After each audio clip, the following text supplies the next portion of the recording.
याचिका दायर हुई है, कहा जा रहा है उसके नीचे शिव मंदिर मौजूद है। 800 साल से दरगाह शरीफ है वहां पर, और 800 साल में अलाउद्दीन खिलजी से लेकर उसके बाद आप अमीर खुसरो की किताब है, उसमें इस दरगाह के बारे में लिखा गया। फिर बादशाह अकबर ने वहां पर कई चीजें बनवाई। फिर मुगलों का दौर जब खत्म हुआ तो मराठाओं का दौर शुरू हुआ। फिर मराठाओं का दौर जब कमजोर पड़ गए मराठा, तो 18,000 रुपये में उन्होंने अंग्रेजों को बेच दिया। उस वक्त भी कई, जैसे जयपुर का रॉयल फैमिली है, उन्होंने 40,000 का सिल्वर पेश किया दरगाह के लिए, खिदमत की दरगाह की।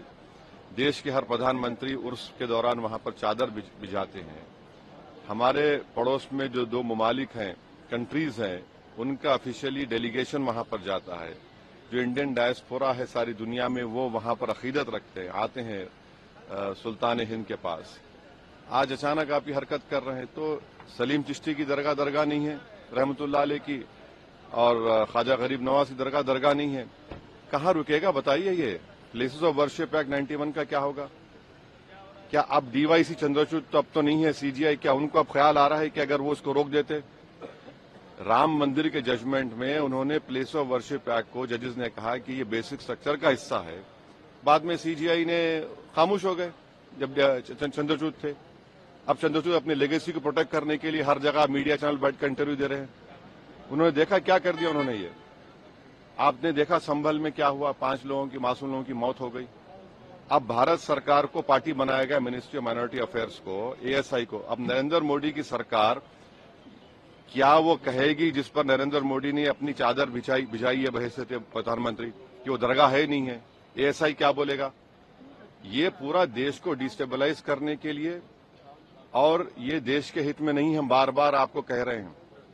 ये जो ताकतों का ये जो लोग हैं, इनका डायरेक्टली इनडायरेक्टली ताल्लुक बीजेपी आरएसएस से है, इससे कोई डिनाई नहीं कर सकता।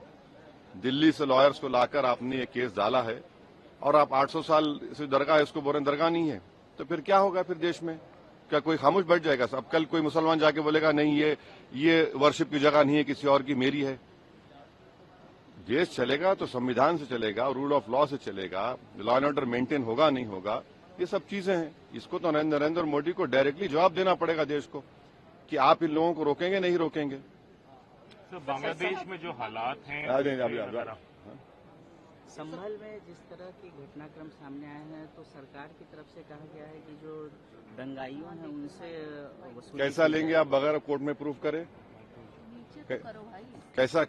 कैसा फोटो लगाएंगे आप? राइट टू प्राइवेसी का जजमेंट है, right to privacy fundamental right है। किसकी फोटो लगा देंगे आप? क्या कोर्ट ने प्रूफ किया? कोर्ट में प्रूफ करिए आप। और सबसे पहले जब तक वो पुलिस ऑफिसर सीओ रहेगा, एसडीएम होगा, इंसाफ तो होगा नहीं।